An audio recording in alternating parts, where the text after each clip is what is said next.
Hi, I'm Salvatore, aka Lanzarone, and today I'm with Billy from the north.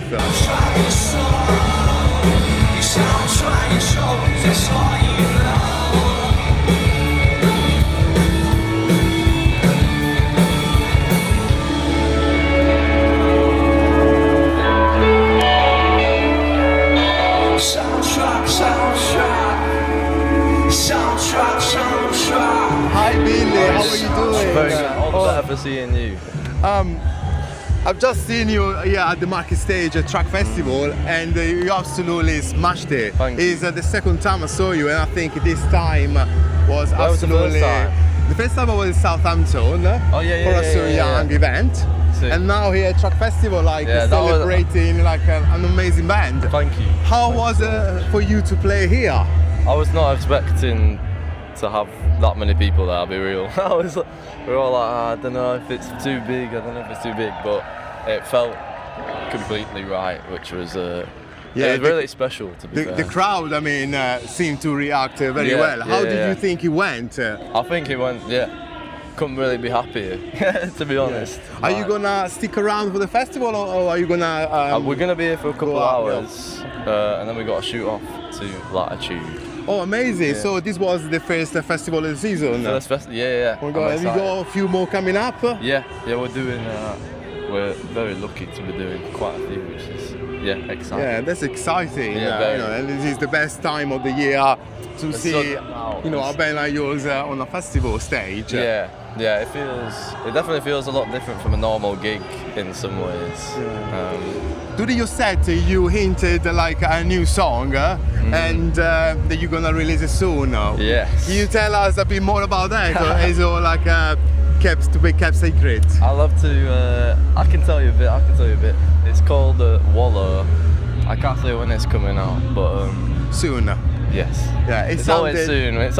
Yeah. It sounded very good. Thank you, I appreciate it. Yeah, we recorded it in May, and then been trying to get the mix right and the mastering. I'm excited. We wanted to put something out because of all the cool stuff that we've been able to do this summer or are going to do. So And not long ago you released your EP Coming of Age. Yes. And you played some songs of this EP tonight. And the crowd seemed, to know all the lyrics by heart. Yeah. It was amazing to see the reaction. It was. Thank you. Can you tell us a bit more about the EP? What it means to you? What is it behind? It's a pretty personal one. Not really a festival story, but I'll tell you. Last year, pretty tough year for me and my head, for a lot of different reasons. And I've been kind of dealing with those in the last couple of months, to be fair. And I just kind of wrote it in the midst of all that. That's cool. And when it comes to write a song, what is the writing process behind it? I'm always jotting little bits and bobs down in my notebook or my notes on my phone. Sometimes I'll just write a whole couple of pages. Recently that's happened once or twice, and that's been I've written that the day before, gone to sleep with something the lines in my head, a melody's come and I wake up, I'm like, right, I have to fucking do something. Because I feel like if I don't act on the itch, then I'm kind of suppressing what is being, I don't know, a lot of people don't see songwriting as and how this starts from an idea, and how does a final song come out with the rest of the band? So I'll write in my bedroom usually, put a little demo on voice memos, and then bring it to the band. Usually I send it in and we have a rehearsal a couple of days later. Everyone's got a little something in their head going on for what they can do. And then sometimes it can be bang, and then sometimes it can take a little while to get right. Sometimes right up until we go to the studio, it's this is what it's meant to be. It just needs to sound right, I suppose. Hopefully. And does your writing process change since the early days? Since you soundtrack your soul, now is a few years old, isn't it? Yeah. I'd say there's no really written down rules that I have for how it comes around, but I've definitely been a lot more open to the bands like coming in. Like it's more. Back then it was more of like a. I didn't really know them too well, so it was like I'm trying to protect the song, and I'm like, right, let's do this, do that, you try that. It's a lot more like control freaky, I guess, which doesn't seem to work with great songs. Do you know what I mean? And when it's more of a collaboration, I'd say that's probably the biggest change. Cool. And talking about soundtrack your soul, you know, everybody can have a personal meaning, but what was the meaning that you gave to the song when you wrote it?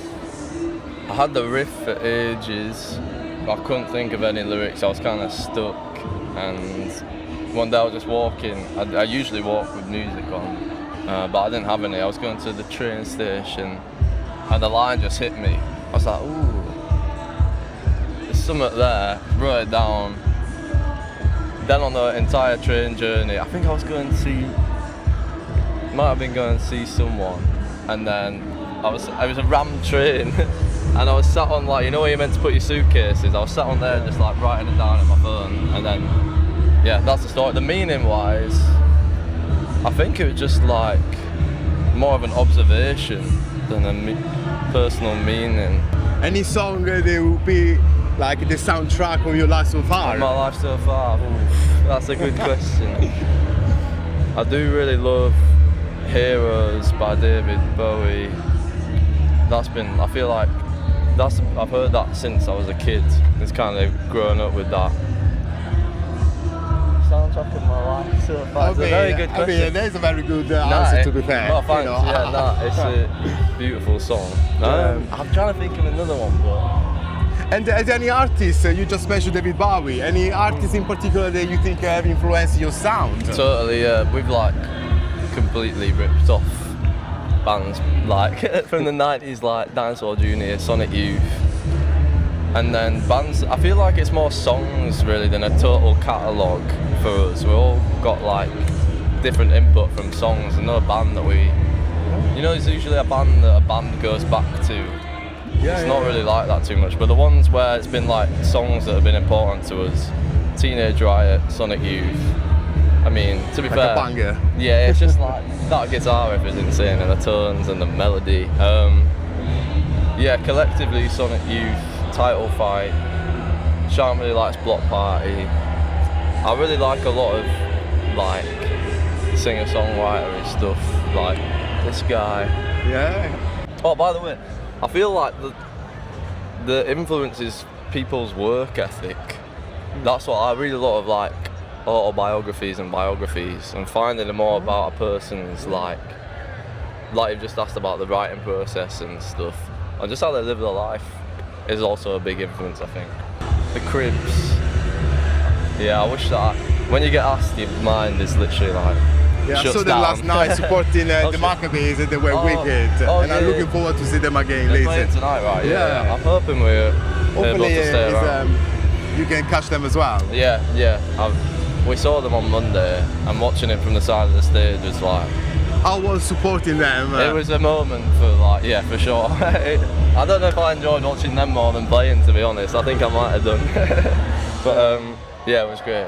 Thank you. Is there any other bands that you like to play with? That like you haven't dream artists to play with? To share the stage with? I'm looking forward to playing Wonder Horse this summer. In Sheffield, right? Yes. Yeah, I'm coming to that. I'll see you there. Hopefully we'll do a part 2.